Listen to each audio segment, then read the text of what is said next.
ദൈവത്തിന്റെ അതിപരിശുദ്ധമായ നാമം വാഴ്ത്തപ്പെടുമാറാകട്ടെ. എല്ലാവർക്കും നല്ലൊരു സുദിനം ആശംസിക്കുന്നു.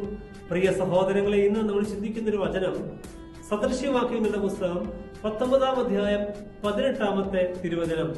കർത്താവിനെ അനുഗമിക്കുന്നവന് ദരിദ്രരോട് കനിവുണ്ടായിരിക്കും, അവന്റെ പ്രവൃത്തികൾക്കനുസരണമായി അവന് പ്രതിഫലം കിട്ടും. ദൈവത്താൽ ഏറ്റവും സ്നേഹിക്കപ്പെട്ടവരെ, വചനം നമുക്ക് നൽകുന്ന സന്ദേശം എളിയവരോട് കരുണ കാണിക്കുന്നവരായി, കനിവുള്ളവരായി നാം മാറണമെന്നുള്ളതാണ്.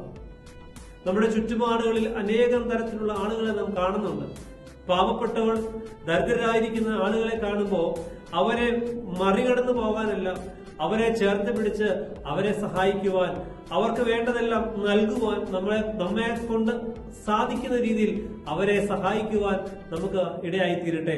സെന്റ് എഫ്രേം പറയുന്നത് ഇപ്രകാരമാണ്: ദരിദ്രന്റെ കൈ പിടിക്കുന്നവൻ ക്രിസ്തുവിന്റെ കരമാണ് പിടിക്കുക. വിശുദ്ധ പത്താശ്ലീഹ എഴുതപ്പെട്ട കർത്താവിന്റെ സുവിശേഷം 25-ാം അധ്യായം അതിന്റെ 40-ാമത്തെ വചനം.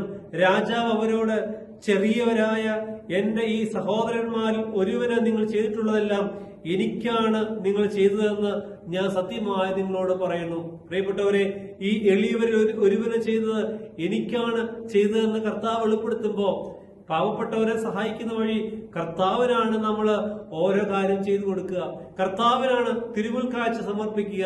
അതുകൊണ്ട് പ്രിയപ്പെട്ടവരെ, നമ്മൾ ചെയ്യുന്ന ഓരോ പ്രവൃത്തിക്കും അതിന് തക്കതായ പ്രതിഫലം തമ്പുരാന്റെ സന്നിധിയിൽ നിന്ന് നമുക്ക് ലഭിക്കും.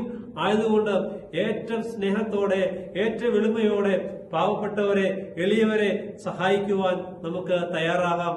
അതിന് ഈ വചനഭാഗം ഇടയാകട്ടെ.